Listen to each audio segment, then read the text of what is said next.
અહીંયા જે આપણે યોગી સરકાર હાલે છે યુપીમાં, અહીંયા બુલડોઝર હાલશે. ગાયને કાપીને બાચકા ભરીને અમારા બાજુના વિસ્તારમાં નાખેલ છે. એનું માથું અલગ ધડ કરેલ હતું. એ અનુસંધાન અમે એસપી સાહેબને આવેદન પત્ર દેવા આવ્યા ઘનશ્યામભાઈ પીઠિયા, ગામ ખડિયા. કાલે જે અમારા ખડિયા ગામના કૃષ્ણનગરમાં ગૌ હત્યાનો કિસ્સો બન્યો છે, એ અતિ નિંદનીય છે અને ના કરવાનું કૃત્ય છે. બીજું, આ લોકો જે લોકોએ પણ કૃત્ય કર્યું છે, બરોબર, એસપી સાહેબે અમને બાહેધરી આપી જ છે, બરોબર, અને છતાં પણ જો કાંઈ ન થાય તો અહીંયા જે આપણે યોગી સરકાર હાલે છે યુપીમાં, અહીંયા બુલડોઝર હાલશે. બરોબર, સમજી ગયા?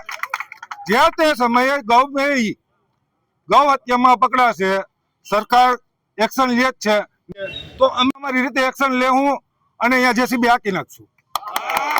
ગરણિયા છે, ખડિયા ગામનો રહેવાસી છું.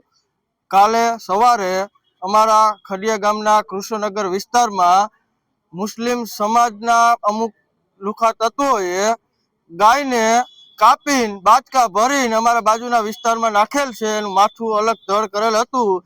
એ અનુસંધાન અમે એસપી સાહેબને આવેદન પત્ર દેવા આવ્યા હતા કે આ લોકો ઉપર કડકમાં કડક કાર્યવાહી થાય અને ભવિષ્યમાં ક્યારેય આ પ્રકારની ગુનાહિત પ્રવૃત્તિ ગામમાં કે આજુબાજુના વિસ્તારમાં કોઈ ના કરે. વિધર્મી લોકો કાયમી માટે આના માટે આવું કરે અને બીજી ફેરી આવો બનાવ ન બને એના માટે એસપી સાહેબને અમે આવેદન પત્ર દેવા આવ્યા હતા. અને એસપી સાહેબે અમને આશ્વાસન બહુ સારું આપ્યું છે. પોલીસની કામગીરી પણ સારી છે. એના માટે અમે ભેગા થયા હતા અને આજ અમારા ગામમાં તમામ વેપારી ભાઈઓ અને ગ્રામ લોકો બધા સાથે રહેલા હતા. પૂર્વ સરપંચ ગ્રામ પંચાયત ખડિયા અને પૂર્વ પ્રમુખ તાલુકા પંચાયત જુનાગઢ. અમે એસપી સાહેબની કચેરી આવેદન આપવા માટે એટલા માટે આવ્યા હતા કે ગઈ તારીખ 26ની રાત્રિએ કોઈ મુસ્લિમ સમાજના અવારા તત્વોએ ગૌ હત્યા કરેલી હતી અને એ ગામના ધ્યાનમાં પોલીસના ધ્યાનમાં આવ્યું એટલે પોલીસે પણ સતત કાર્યવાહી કરી. એક સરાહનીય કહેવાય પોલીસે જે કાર્યવાહી કરી. સવારથી લઈ અને રાતના 3 વાગ્યા સુધી એ વિસ્તારમાં અમારે ખડિયા ગામનું એક કૃષ્ણનગર 16 ચોરસવાર પ્લોટ વિસ્તાર છે, એ વિસ્તારમાં જ આ બનાવ બનેલો હતો.